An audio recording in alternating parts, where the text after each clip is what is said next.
Hello दोस्तों, स्वागत है आपके अपने यूट्यूब चैनल एके स्टैंडर्ड में। आप सभी दोस्तों का मैं शुक्ला बहुत बहुत स्वागत करता हूं। आज की वीडियो में हम बात करेंगे दोस्तों बीए थर्ड सेमेस्टर के सभी छात्र छात्राओं का जिनका हिस्ट्री सब्जेक्ट है नहीं इतिहास। और इतिहास में हम आज बात करेंगे कुछ नए प्रश्नों के साथ जो आपके लिए बहुत ही मोस्ट इंपॉर्टेंट है। जी हाँ दोस्तों, अगर चैनल में आप लोग नए हैं तो चैनल को लाइक कर दीजिए, सब्सक्राइब कर दीजिए, प्लस में बेल आइकन दबा दीजिए क्योंकि आने वाले वीडियो का नोटिफिकेशन आप लोग तक बिल्कुल मिलता रहे। दोस्तों आज के वीडियो में हम चर्चा करने वाले हैं बहुत ही लाजवाब क्वेश्चंस का जो आपके पेपर से निहित है और अच्छे से आप लोग को तैयारी करने का एक सुनहरा अवसर है। जी हाँ दोस्तों, आइए चलते हैं प्रश्नों की तरफ क्योंकि प्रश्न में हमें किस तरीके से तैयारी करने हैं, कैसे प्रश्न हैं, तो सारे आपको जो डिफ़िकल्ट वर्ड यानी कि डिफ़िकल्ट टाइप के जो क्वेश्चंस होते हैं वो क्लियर होते होते जाते हैं। तो जो दोस्तों ये जो प्रश्न है वो आपके लिए बहुत ही लाभदायक है। तो दोस्तों बात करेंगे नए प्रश्नों के साथ। जो आपके प्रश्न कुछ इस तरीके से आएंगे, यानी कि जो स्क्रीन पे आपका प्रश्न दिख रहा है ये बहुत ही मोस्ट इंपॉर्टेंट प्रश्न है और ये हर बार आपके पेपर में पूछा भी गया है। दोस्तों प्रश्न कह रहा है कि कन्नौज नरेश यानी कि जो कन्नौज के नरेश हैं यानी यशोवर्मन के जीवन चरित्र एवं उसकी उपलब्धियों की विवेचना की। यानी कि जो कन्नौज के जो राजा नरेश का मतलब होता है दोस्तों राजा, यानी कि कन्नौज के जो राजा हैं यशोवर्मन उनके जीवन को चरित्र लिखना है और उनकी जो उपलब्धियां हैं उनके बारे में लिख। तो दोस्तों कुछ इस तरीके से आपके पेपर में प्रश्न पूछा जाएगा और जो आपको लिखना होगा यानी आंसर में वही जो मैंने आपको यहाँ पे हैंड राइटिंग करके दिया है इस तरीके से आपका होगा। अब जैसे आपको यहाँ पे प्रश्न है कि कन्नौज नरेश की जो चरित्र चित्रण किया गया है उसके बारे में यहाँ पे लिखना होगा कि हर्ष की मृत्यु के बाद यानी हर्ष के यानी कि राजा हर्ष का जब मृत्यु हुई तो उनके बाद जो कन्नौज की जो स्थिति थी वो पुनः शोचनीय हो गई थी। कान्य कुब्ज पर एक ऐसे शासक का आधिपत्य स्थापित हुआ जिसे भारतीय इतिहास में एक उल्का नक्षत्र का की भांति कह सकते हैं। उल्का नक्षत्र आप लोग को यानी कि ज्योग्राफी में उल्का नक्षत्र यानी कि जो उल्का पिंड होता है उसके बारे में पढ़े थे, तो वही सेम यहाँ पे बताया गया है।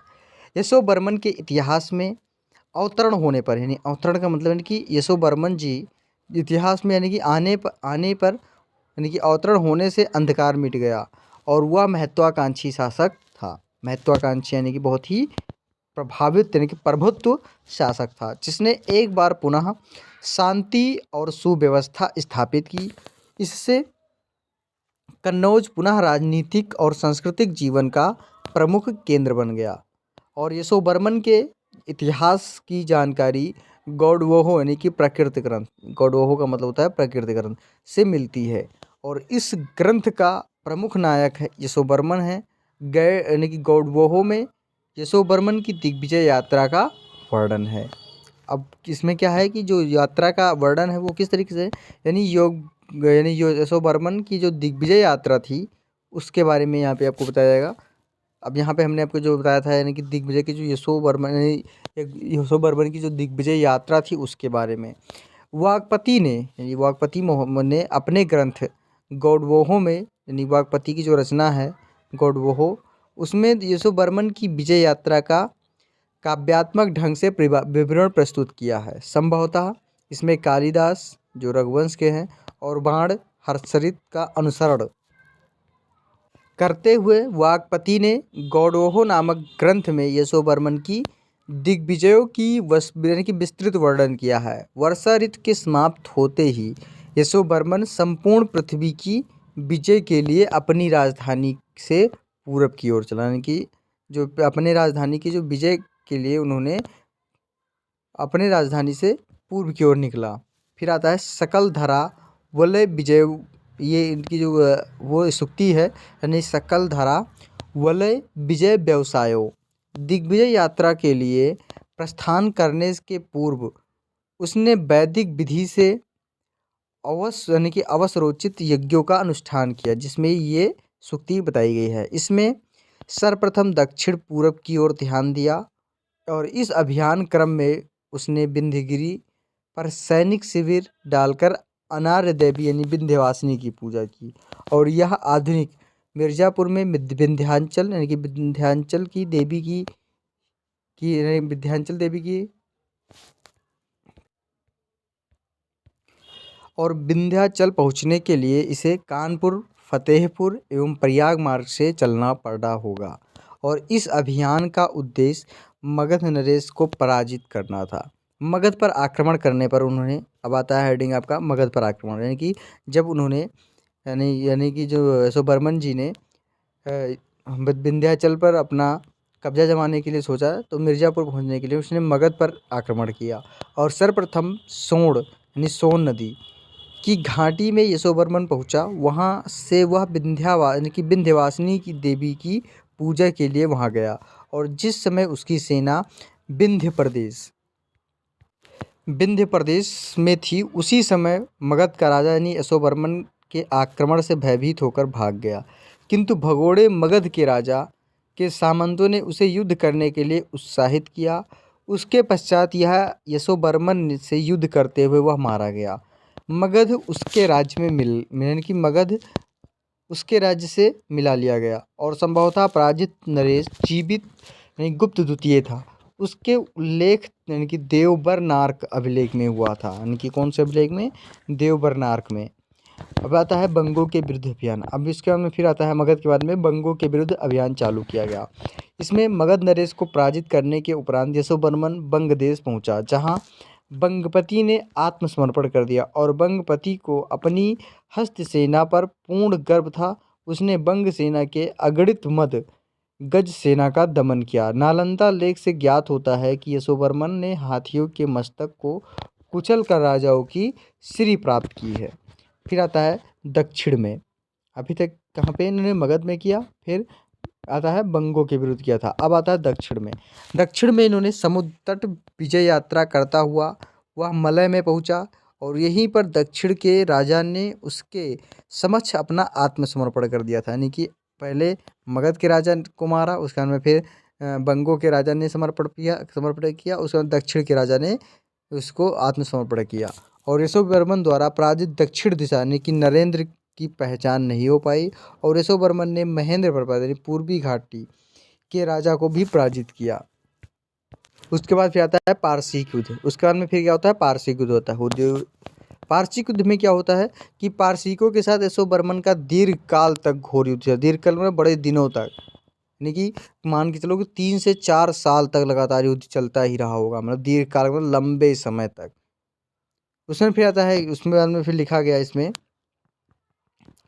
कि तुमलो महावयो असिचरयम परिसीयम, यानी इसके कहने का मतलब था कि अंत में यानी कि यशोवर्धन की विजय हुई। डॉक्टर RC मजूमदार जी के अनुसार बताया गया है कि यानी कि जो पराजित था वो पारसिक अरब थे, और इन अरब विजेताओं को ही तजिक भी यानी कि ताजिक भी कहा गया है। और इस पश्चिम विजय से ही उसने पश्चिमी पर्वतों से घिरे हुए क्षेत्र की विजय की, और उसने कर वसूल किया। और वाकपति कहते हैं कि दोनों समुद्रों यानी बंगाल की खाड़ी और अरब सागर के बीच प्रदेश की विजय की। उसने नर्मदा की घाटी में भी प्रवेश किया था, और इस प्रकार यशोवर्मन ने साग्रांत प्रेरणा की, जो साग्रांत का मतलब है कि सारे पृथ्वी की विजय प्राप्त की। उसके बाद आता है मरुदेश। मरुदेश में कि पारसिकों को पराजित कर वह मरुदेश में घुसा, जहाँ प्रतिहार क्षत्रिय राज्य कर रहे थे। इन गुर्जरों को भी उसने पराजित किया। उसके बाद आता है श्रीकंठ देश। इसमें कि इसके बाद यशोवर्मन श्रीकंठ देश गया, और पुष्यभूत के समय से ही श्रीकंठ देश इतिहास में प्रसिद्ध हो चुका था। इसकी राजधानी थानेश्वर थी। वागपति इस प्रदेश को नागों से संबद्ध करता है। फिर आता है कुरु विजय। इसके बाद वह कुरु राज्यों में रहा, जो एक इतिहास प्रसिद्ध देश था। इसके बाद वह अयोध्या गया, जहां उसने एक विशाल देव मंदिर का निर्माण कराया। उत्तर देश का विजय। इसमें उत्तर देश की क्या विजय कराई कि यानी कि यज्ञ अधिपति कुबेर की दिशा में उत्तर के पर्वतीय प्रदेश को जीतकर अपनी राजधानी वापस आया। फिर आता है यशोवर्मन के विजयों की समीक्षा। गौडवोह में वर्णित उपयुक्त दिग्विजय के संबंध में स्मिथ का कहना है कि यशोवर्मन ने पूर्व में बंगाल, दक्षिण में नर्मदा तथा उत्तर में हिमालय तक कान्यकुब्ज का आधिपत्य स्थापित किया। डॉक्टर RS त्रिपाठी ने मात्र मगध एवं बंग विजय को इतिहास स्वीकार करते हुए अन्य विजयों को कवि की कल्पना मात्र माना है। गौडोह ग्रंथ में के नाम से यह ज्ञात होता है यानी गौड़ोह ग्रंथ से के नाम से यह ज्ञात होता है कि वह कवि के मुख्य उद्देश्य गौड़ नरेश के वध का विवरण प्रस्तुत करना था, किंतु इस संबंध में मात्र 4 श्लोक प्राप्त होते हैं। समकालीन गौड़ शासक कौन था? गौड़ नरेश को यानी यशोवर्मन ने कहाँ पराजित किया? और इसका कोई संकेत नहीं है। यानी इसके विपरीत मगध विजय एवं मगधनाथ के वध का उल्लेख है। मगध एवं गौड़ यानी तत्कालीन युग में ही एक ही राजनीतिक सत्ता के बोधक थे। मगध साम्राज्य पश्चिम बंगाल तक विस्तृत था, इसलिए मगधनाथ को गौड़नाथ के नाम से भी संबोधित किया जाता था। गौड़वाहों का मगधनाथ कौन था? इस संबंध में आरसी मजूमदार की धारणा है कि मगध एवं गौड़ यदि एक ही सत्ता के अधीन थे तो मगध गौड़ के अधीन रहा होगा, किंतु मगध के विविध विवरण पराजित शासकों में इनकी जो है वो प्रमुखता है, वो आधार इस पर यानी कि आधार पर मत में विश्वास नहीं किया जा सकता है। दोस्तों वीडियो अच्छी लग रही हो जरूर लाइक करें, चैनल को सब्सक्राइब करना बिल्कुल ना भूलें और एक दूसरे को वीडियो को ज़रूर शेयर करते हैं। दोस्तों अब आता है काबुल तथा पंजाब का शाही राज्य।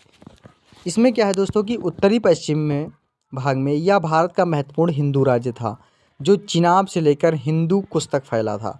शाही वंश ने 2 नदियों तक सफलतापूर्वक अरबों का प्रतिरोध किया था। जो शाही वंश का अंतिम शासक जो होता कौन था? लागुर्तुमान हुआ करता था, जिसके समय में उसके ब्राह्मण सचिव कल्लर ने राजसत्ता पर अधिकार कर लिया। मुस्लिम आक्रमण से पूर्व यहाँ जयपाल शासन कर रहा था। वह एक वीर योद्धा तथा कुशल शासक था। उसकी राजधानी उत्तमांडपुर सिंध दक्षिणी किनारे पर स्थित था।